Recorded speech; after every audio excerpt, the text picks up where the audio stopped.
ಯೌವನಸ್ಥನೇ ಎದ್ದೇಳು. ಅಧ್ಯಾಯ 7. ಅವನು ಒಬ್ಬ ಯೌವನಸ್ಥನೇ. ಯೌವನ ಪ್ರಾಯವು ಪುಟಿಯುವ ಚಿಮ್ಮುವ ಒಂದು ಪ್ರಾಯ. ಆ ಪ್ರಾಯವನ್ನು ಶೈತಾನನು ತನಗೆಂದು ಉಪಯೋಗಿಸಿಕೊಳ್ಳಲು ತೀವ್ರ ಕಾಂಕ್ಷೆಯುಳ್ಳವನಾಗಿರುವನು. ಅದೇ ಸಮಯದಲ್ಲಿ ಯೌವನ ದಿನದಲ್ಲಿಯೇ ಸೃಷ್ಟಿಕರ್ತನನ್ನು ಸ್ಮರಿಸು ಎಂದು ದೇವರ ವಾಕ್ಯವು ಹೇಳುತ್ತದೆ. ಯೌವನ ಪ್ರಾಯದಿಂದಲೂ ಕರ್ತನಿಗಾಗಿ ಮಹಿಮೆಯಾಗಿ ಬೆಳಗಿದಂತ ಒಬ್ಬ ಯೌವನಸ್ಥನನ್ನು ಸತ್ಯವೇದದ ಸಾಕ್ಷಿಯ ಮೂಲಕ ಧ್ಯಾನ ಮಾಡೋಣ. ಆ ಒಬ್ಬ ಯುವಕನು ಸ್ತೇಫನನು. ಆ ಯುವಕನ ಜೀವನ ಚರಿತ್ರೆಯು ಅನೇಕ ಯುವಕರನ್ನು ತಟ್ಟಿ ಎಬ್ಬಿಸಿ ಸವಾಲು ಹಾಕುವಂತಿದೆ. ಆ ಸ್ತೇಫನನನ್ನು ತುಂಬಿದ ಕೊಡ ಎಂದು ಕರೆಯಲು ಬಯಸುತ್ತೇನೆ. ಅವನು ಯಾವ ಯಾವ ವಿಷಯಗಳಲ್ಲಿ ತುಂಬಿದ ಕೊಡವಾಗಿದ್ದನೆಂದು ಗೊತ್ತಿದೆಯೇ? ನಂಬಿಕೆಯಲ್ಲಿ ತುಂಬಿ ತುಳುಕುವ ಸ್ತೇಫನ. ಮೊಟ್ಟ ಮೊದಲಿಗೆ ಸತ್ಯವೇದವು ಸ್ತೇಫನನನ್ನು ನಮಗೆ ಪರಿಚಯ ಮಾಡುವಾಗ ಪವಿತ್ರಾತ್ಮ ಭರಿತನು, ನಂಬಿಕೆಯಿಂದ ತುಂಬಿದವನು ಆದ ಸ್ತೇಫನ ಎಂದು ಸತ್ಯವೇದವು ಕರೆಯುತ್ತದೆ. ಸಭೆಯ ಮೇಲ್ವಿಚಾರಣೆಯನ್ನು ನೋಡಿಕೊಳ್ಳಲು ಅಂದು ಶಿಷ್ಯರು, ವಿಶ್ವಾಸಿಗಳು 7 ಮಂದಿಯನ್ನು ಆರಿಸಿದರು. ಅದರಲ್ಲಿ ನಂಬಿಗಸ್ತನಾದ ಈ ಸ್ತೇಫನನು ಒಬ್ಬನು. ದೇವಮಗುವೆ, ನಂಬಿಕೆ ಇಲ್ಲದೆ ದೇವರನ್ನು ಮೆಚ್ಚಿಸುವುದು ಅಸಾಧ್ಯ ಎಂದು ಸತ್ಯವೇದವು ಹೇಳುತ್ತದೆ. ಇಬ್ರಿಯ 11:6.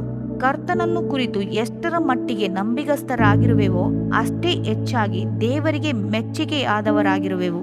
ನಂಬಿಕೆಯಲ್ಲಿ ನೆಲೆಗೊಳ್ಳುವುದು ಹೇಗೆ ಎಂದು ನೀನು ಕೇಳಬಹುದು.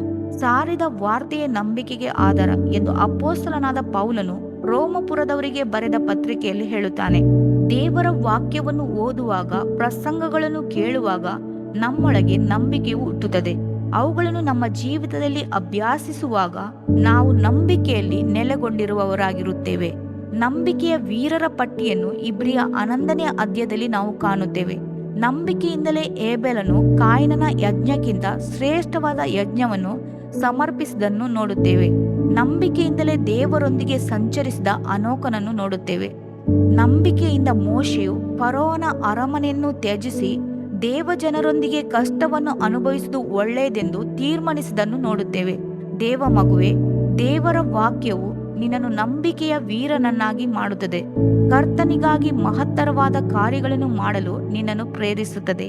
ನೀನು ನಂಬಿಕೆಯಲ್ಲಿ ನೆಲೆಸಿ ನಿಲ್ಲುವೆಯೋ?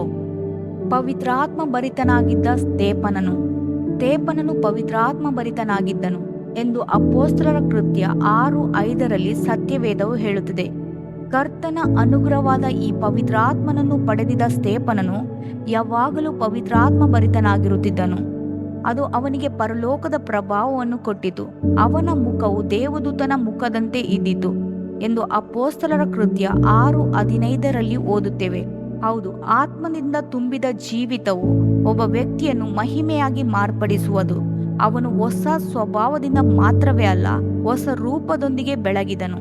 ಪವಿತ್ರಾತ್ಮನನ್ನು ಪಡೆದುಕೊಂಡು ಜೀವಿಸುವವನು ಈ ಪ್ರಪಂಚದ ಮಲಿನತ್ವಗಳಿಗೂ ಕೆಡುಕುಗಳಿಗೂ ತಪ್ಪಿಸಿಕೊಳ್ಳುವನು. ಪಾಪವು ಸಮೀಪಕ್ಕೆ ಬಾರದಂತೆ, ಶೋಧನೆಗಳು ನಮ್ಮನ್ನು ಜಯಿಸದಂತೆ ಪವಿತ್ರಾತ್ಮನು ಕಾಪಾಡಲು ಶಕ್ತನಾಗಿದ್ದಾನೆ. ಹೊಸ ಒಡಂಬಡಿಕೆಯ ಕ್ರಿಸ್ತಿಯ ಜೀವಿತವು ಪವಿತ್ರಾತ್ಮನಿಂದ ಆವರಿಸಲ್ಪಟ್ಟ ಒಂದು ಜೀವಿತವಾಗಿರುವುದು. ಪವಿತ್ರಾತ್ಮನನ್ನು ಸತ್ಯವೇದವು ಸಂತೈಸುವಾತನನ್ನಾಗಿ, ಸತ್ಯದ ಆತ್ಮನನ್ನಾಗಿ, ಸಕಲ ವಿಧದಲ್ಲೂ ಸತ್ಯದಲ್ಲಿ ನಡೆಸುವಾತನನ್ನಾಗಿ ವಿವರಿಸುತ್ತದೆ. ಅಂತ ಆತ್ಮನಿಂದ ನಾವು ತುಂಬಿದವರಾಗಿರುವುದು ಒಂದು ಮುಖ್ಯವಾದ ಹಾಗೂ ಅತ್ಯಗತ್ಯವಾದ ಕಾರ್ಯ. ದೇವ ಕೃಪೆಯಿಂದಲೂ ಬಲದಿಂದಲೂ ತುಂಬಿದ ಸ್ತೇಫನನ ಗುಣಾತಿಶಯವನ್ನು ಅಪೊಸ್ತಲರ ಕೃತ್ಯ 6:8 ಓದುವಾಗ, ಸ್ತೇಫನನು ಕೃಪೆಯಿಂದಲೂ ಬಲದಿಂದಲೂ ತುಂಬಿದವನಾಗಿ ಜನರಲ್ಲಿ ಮಹಾ ಅದ್ಭುತ ಕಾರ್ಯಗಳನ್ನು, ಸೂಚಕ ಕಾರ್ಯಗಳನ್ನು ಮಾಡುತ್ತಾ ಇದ್ದನೆಂದು ಓದುತ್ತೇವೆ. ಸರ್ವಶಕ್ತನಾದ ದೇವರನ್ನು ತನ್ನ ಕರ್ತನನ್ನಾಗಿ ಮಾಡಿಕೊಂಡಿದ್ದ ಸ್ತೇಫನನು ತನ್ನ ಜೀವಿತದಲ್ಲೂ ತನ್ನ ಸೇವೆಯಲ್ಲೂ ಪವಿತ್ರಾತ್ಮನ ಬಲದಿಂದಲೂ ಅದ್ಭುತಗಳನ್ನು, ಸೂಚಕ ಕಾರ್ಯಗಳನ್ನು ಮಾಡಿದನು. ನಂಬಿಕೆಯು ಪವಿತ್ರಾತ್ಮ ಬಲವನ್ನು ಹೆಚ್ಚಿಸುತ್ತದೆ.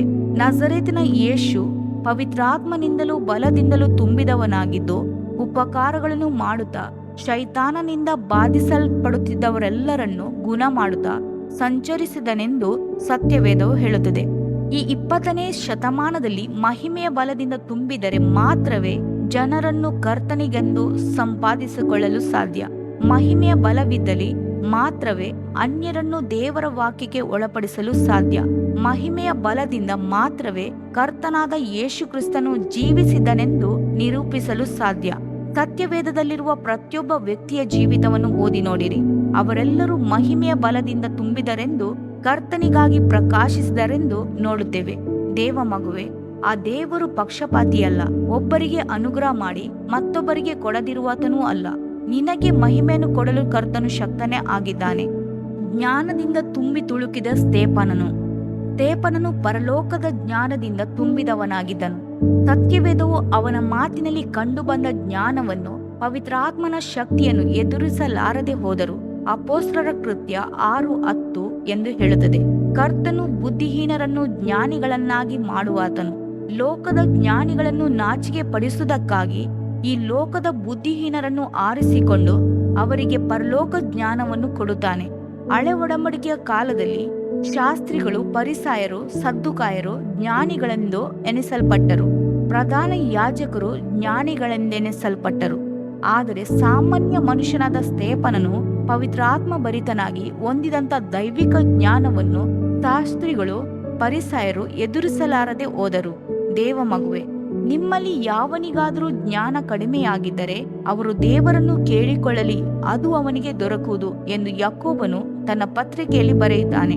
ದೇವ ಜ್ಞಾನದಿಂದ ನೀನು ತುಂಬಿರುವೆಯಾದರೆ ಲೌಕಿಕ ಜ್ಞಾನಿಗಳು, ಅಧಿಕಾರಿಗಳು ನಿನ್ನ ಮುಂಭಾಗದಲ್ಲಿ ನಿಲ್ಲಲಾರರು. ನೀನು ಜೀವಿಸಿರುವವರೆಗೂ ಯಾರು ನಿನ್ನನ್ನು ಎದುರಿಸಲಾರದಂಥ ಮಾತುಗಳನ್ನು, ಜ್ಞಾನವನ್ನು ಪವಿತ್ರಾತ್ಮನು ತಾನೇ ನಿನಗೆ ಕೊಡುವನು. ದರ್ಶನಗಳನ್ನು ಕಾಣುವ ಮಹಿಮೆಯಿಂದ ತುಂಬಿದ ಸ್ತೇಫನನು. ದೇವದರ್ಶಕರು ಇಲ್ಲದ ಕಡೆಗಳಲ್ಲಿ ಜನರು ಅಂಕೆ ಮೀರುವರು ಎಂದು ಸತ್ಯವೇದವು ಹೇಳುತ್ತದೆ. ಸ್ತೇಫನನಿಗೆ ಕರ್ತನನ್ನು ಕುರಿತ ದರ್ಶನ ಯಾವಾಗಲೂ ಇದ್ದಿತು. ಆ ದರ್ಶನವನ್ನು ಅವನು ಎಂದೂ ಕಳೆದುಕೊಳ್ಳಲಿಲ್ಲ. ಯಾರ ಕಣ್ಣುಗಳೆಲ್ಲ ಕರ್ತನ ಮೇಲೆ ಕೇಂದ್ರೀಕರಿಸುತ್ತದೋ ಅವರಿಗೆಲ್ಲ ಕರ್ತನು ತನ್ನ ದರ್ಶನವನ್ನು ಕೊಡುವನು. ಸ್ತೇಫನನ ಸುತ್ತಲೂ ವೈರಿಗಳು ಆವರಿಸಿದ್ದರು. ಅಗೋ, ಆಕಾಶವು ತೆರೆದಿರುವುದನ್ನು, ಮನುಷ್ಯಕುಮಾರನು ದೇವರ ಬಲಗಡೆಯಲ್ಲಿ ನಿಂತಿರುವುದನ್ನು ನೋಡುತ್ತೇನೆ ಎಂದು ದರ್ಶನವನ್ನು ನೋಡುತ್ತಾ ಹೇಳಿದನು. ಅವನು ಹೊಂದಿದ ಆ ದರ್ಶನವು ಅವನಿಗೆ ನಂಬಿಕೆಯನ್ನು, ಧೈರ್ಯವನ್ನು ಕೊಟ್ಟಿತು. ಆ ದರ್ಶನವು ರಕ್ತಸಾಕ್ಷಿಯಾಗಿ ಸಾಯುವುದಕ್ಕೆ ಅವನನ್ನು ಬಲಪಡಿಸಿತು. ಆ ದರ್ಶನವು ಅವನ ಸುತ್ತಲಿದ್ದವರ ಮಧ್ಯೆ ಒಂದು ಸಾಕ್ಷಿಯಾಗಿದ್ದಿತು. ದೇವ ಮಗುವೆ, ದರ್ಶನ ಉಳ್ಳವನಾಗಿ ಜೀವಿಸುವವನಾಗು. ಯೋವೇಲ 2:28 ನಿಮ್ಮ ಯೌವನಸ್ಥರಿಗೆ ದಿವ್ಯ ದರ್ಶನಗಳಾಗುವು ಎಂದು ಹೇಳುತ್ತದೆ. ಯೌವನಸ್ಥನಾದ ಯೋಸೇಫನು ದರ್ಶನವನ್ನು ನೋಡಿದನು. ಯುವಕನಾದ ದಾನಿಯೇಲನು ದರ್ಶನಗಳನ್ನು ಕಂಡನು. ಇದನ್ನು ಓದುತ್ತಿರುವ ಯೌವನಸ್ಥನೇ, ದೇವರು ನಿನಗೂ ಪರಲೋಕ ದರ್ಶನವನ್ನು ಕೊಡಲು ಶಕ್ತನಾಗಿದ್ದಾನೆ. ಪ್ರೀತಿಯಿಂದ ತುಂಬಿದ ಸ್ತೇಫನನಲ್ಲಿ ಪ್ರೀತಿ ತುಂಬಿದಿತು. ಇದು ದೈವಿಕ ಪ್ರೀತಿ. ಆ ಪ್ರೀತಿ 2 ವಿಧಗಳಲ್ಲಿ ಅವನ ಜೀವಿತದಲ್ಲಿ ಪ್ರಕಟವಾಯಿತು. 1, ಕರ್ತನ ಮೇಲಿನ ಪ್ರೀತಿ. 2, ಜನರ ಮೇಲಿನ ಪ್ರೀತಿ. ಕರ್ತನ ಮೇಲಿದ್ದ ಪ್ರೀತಿಯಿಂದ ಅವನು ಸೇವೆ ಮಾಡಲು ಮುಂದೆ ಬಂದನು. ಜನರ ಮೇಲಿನ ಪ್ರೀತಿಯಿಂದ ಅವನು ತನ್ನ ಮೇಲೆ ಕಲ್ಲೆಸೆದವರಿಗಾಗಿ ಪ್ರಾರ್ಥಿಸಿ, ಕರ್ತನೆ, ಈ ಪಾಪವನ್ನು ಅವರ ಮೇಲೆ ಹೊರಿಸಬೇಡವೆಂದು ಕೂಗಿದನ್ನು ನೋಡುತ್ತೇವೆ. ಅಪೊಸ್ತಲರ ಕೃತ್ಯ 7:60. ಈ ಪ್ರೀತಿಯು ಅವನನ್ನು ರಕ್ತಸಾಕ್ಷಿಯಾಗಿ ಜೀವ ಕೊಡುವಂತೆ ಮಾಡಿತು. ಪರಮಗೀತೆಯಲ್ಲಿ ಜಲದ ರಾಶಿಗಳು ಪ್ರೀತಿಯನ್ನು ನಂದಿಸಲಾರವು, ಪ್ರವಾಹಗಳಿಗೂ ಅದನ್ನು ಮುನುಗಿಸಲು ಶಕ್ತಿಯಿಲ್ಲ. ಒಬ್ಬನು ತನ್ನ ಮನೆ ಮಾರನ್ನೆಲ್ಲ ಕೊಟ್ಟು ಪ್ರೀತಿಯನ್ನು ಪಡೆಯಲು ಯತ್ನಿಸಿದರೆ ಕೇವಲ ತಿರಸ್ಕಾರಕ್ಕೆ ಗುರಿಯಾಗುವನು. ಪರಮಗೀತ 8:6-7 ಎಂದು ಹೇಳುತ್ತದೆ. ದೇವ ಮಗುವೆ, ನಿನ್ನ ಜೀವಿತದಲ್ಲಿ ಈ ದೈವಿಕ ಪ್ರೀತಿ ಇದೆಯೇ?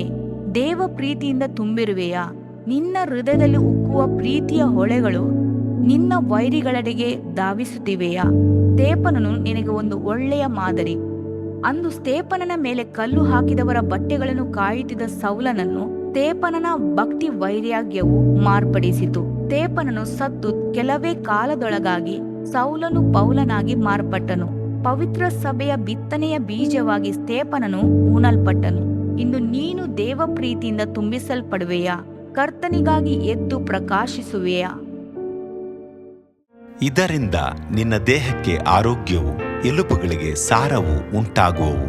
ಜ್ಞಾನೋಕ್ತಿಗಳು 3ನೇ ಅಧ್ಯಾಯ 8ನೇ ವಾಕ್ಯ. ಪ್ರಿಯ ವೀಕ್ಷಕರೇ ಮತ್ತು ಕರ್ತನಲ್ಲಿ ಸಹೋದರ ಸಹೋದರಿಯರೇ, ನೀವು ನಮ್ಮ ಈ ಕಾರ್ಯಕ್ರಮವನ್ನ ವೀಕ್ಷಿಸಿದ್ದಕ್ಕಾಗಿ ದೇವರ ನಾಮದಲ್ಲಿ ನಿಮಗೆ ವಂದನೆಗಳು. ದೇವರ ವಾಕ್ಯವು ನಮ್ಮ ಎಲುಬಿಗೆ ಬಲವೂ ಸಾರವೂ ಆಗಿದೆ.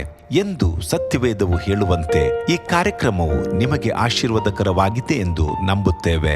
ಪ್ರಿಯ ವೀಕ್ಷಕರೇ, ನಮ್ಮ ಈ ಸೇವೆಗಾಗಿ ಪ್ರಾರ್ಥಿಸಿರಿ ಮತ್ತು ಎಲ್ಲಾ ಕಾರ್ಯಕ್ರಮಗಳನ್ನ ಇತರರೊಂದಿಗೆ ಶೇರ್ ಮಾಡಿರಿ. ಅದೇ ರೀತಿಯಾಗಿ ನಮ್ಮ ಈ ಯೂಟ್ಯೂಬ್ ಚಾನೆಲ್ ಅನ್ನು ಸಬ್ಸ್ಕ್ರೈಬ್ ಮಾಡಿರಿ ಹಾಗೂ ಲೈಕ್ ಮಾಡಿ. ನಿಮ್ಮ ಅನಿಸಿಕೆಗಳನ್ನು ಕಮೆಂಟ್ ಬಾಕ್ಸ್ನಲ್ಲಿ ನಮಗೆ ತಿಳಿಯಪಡಿಸಿ.